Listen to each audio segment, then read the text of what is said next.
today about? Well, today we're talking about some fertilization stuff, right? Ooh, yummy. Ooh. Your polyp surgery. As we spoke about last week with the honeymoon, we didn't have one. And one of the reasons that we still couldn't have one is because when we went to sit down with Dr. Gadir, he made it clear that we needed to get, if we wanted to have a baby, we had to get on it. We had to start, working towards that. Well, he'd been stressing to us a long time. Yeah, but we went to an appointment shortly after our wedding, and he made it clear that, you guys don't have time to waste. Okay, you guys. So last we spoke, we had foregone our honeymoon, which sucks. And take it from us, do everything you can in your power to take that honeymoon. It's the one time that you'll never get back. But today we're talking about as soon as we got married, it was time for us we decided to get ready to get pregnant. So what does that mean, get ready to get pregnant? Before you can do an embryo implantation, you actually have to get your body ready to become pregnant. You actually have to start pumping up your body with shots of progesterone and other medication that's going to be tailor-made to your body to make you to start to fool your body into thinking that it's pregnant, so that when you do the transfer of the embryo, that it will work, that it'll be successful. So all along, everything looks good. Every ultrasound, the doctor looks at your uterus to see that everything looks good. And at the last second, he goes, Maris, you have these teeny tiny little polyps. I'm like, what's a polyp, Dr. Gadir?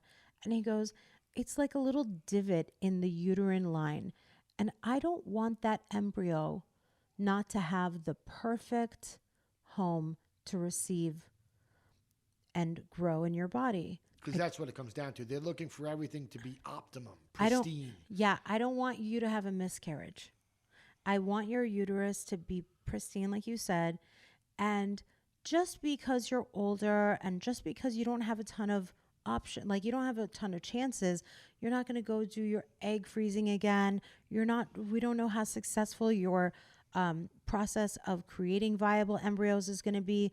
Plus, we don't even know if this embryo, once it thaws out, if it's even going to be transferable, because once they thaw them out, they might not even make it. They might not even survive.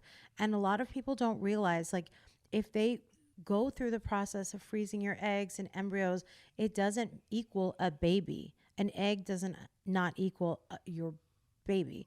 So he was being extremely amazing, conservative, and he made me have this polyp removal surgery. Oh boy, you guys. So after I got this surgery that I put on Instagram, it only took 10 minutes, 40 minutes, right? Super quick. You were in there for an hour. I mean, I don't know how long they were doing it, but you were in there. I couldn't get to you for it takes an hour. As long as Botox might take, but they're doing a surgery in your uterus, and we went to Cedar Sinai, and I had scrubs and all that stuff, and we were in the hospital, even though it was a quick procedure. Yeah. And after I get this procedure, Tommy, Dr. Gadir's like, oh no, you cannot exercise. You better, in fact, make sure that you don't exercise. What do you mean, Dr. Gadir? Me and Tommy, we hike Runyon twice every day. No. Your fallopian tubes are swollen right now. So in case you ever want to have a baby, which is pretty much what we're here to do, he's like, you cannot put any pressure or force or exertion on them. So go ahead and take it easy. What does that mean, take it easy? I don't know what take it easy means. It means just definitely don't go hiking. Yeah, try not to do much. He told her not to wear a lot of high heels, which was someone was shot her in the face. You know what I mean? Yeah. She was ready to die. He's wear some sneakers and try not to do much. That was so offensive. Yeah. How dare you tell me I can't wear my heels? Yeah. Or hike with my husband. But it was all, the new normal. Yeah. And mind you, we just got married. Just got married. We a month ago. You know, And so we were like doing all these nice things for other people, Yeah. And not then, taking our honeymoon. Yeah, and then we had this Polyps. yes, we're in a hospital getting operated. You know, if you want to make sure that we can have kids, it's like it was all like real shit, real fast.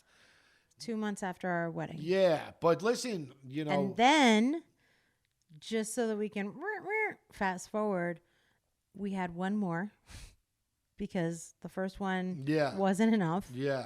And well, it's like she said, every time that she's going in before they're going to do the implementation is you know, and again, I can only speak to our experience. You know, Dr. Gadir, they know each other since high school.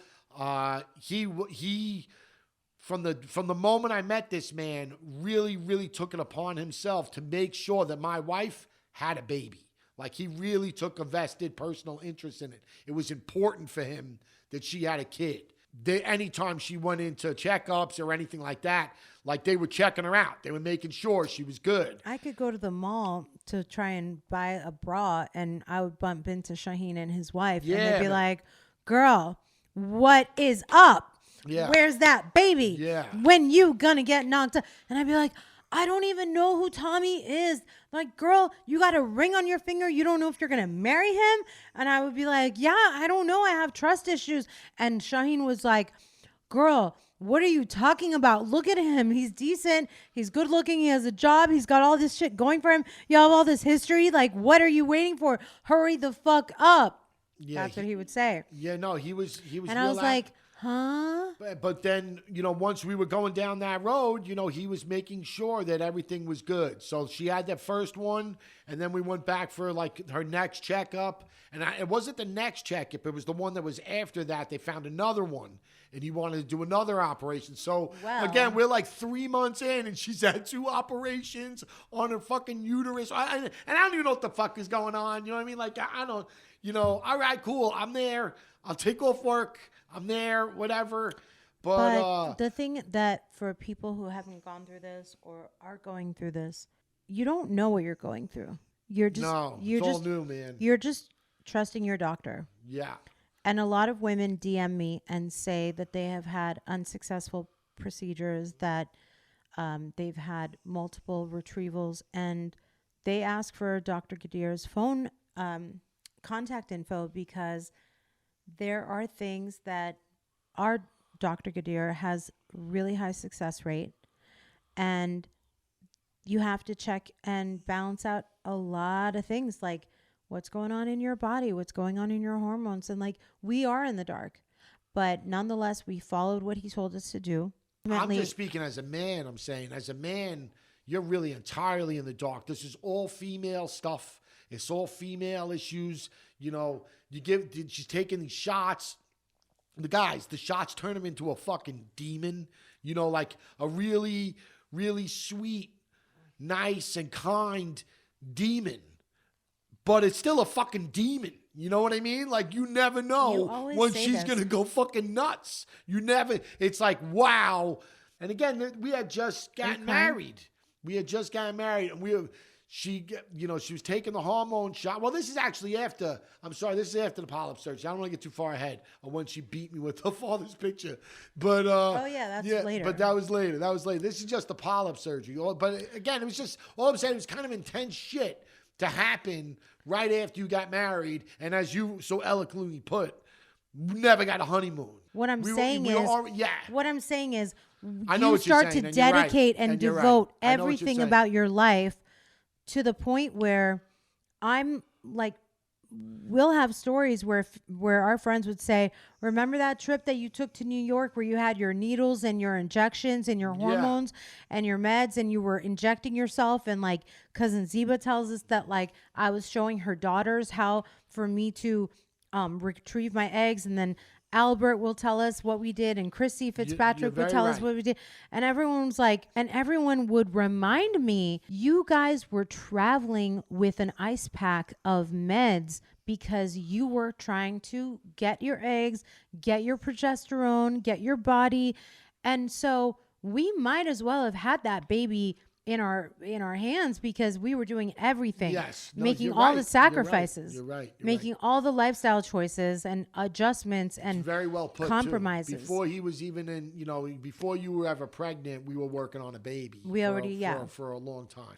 Winston Churchill says, if you're going through hell, keep going.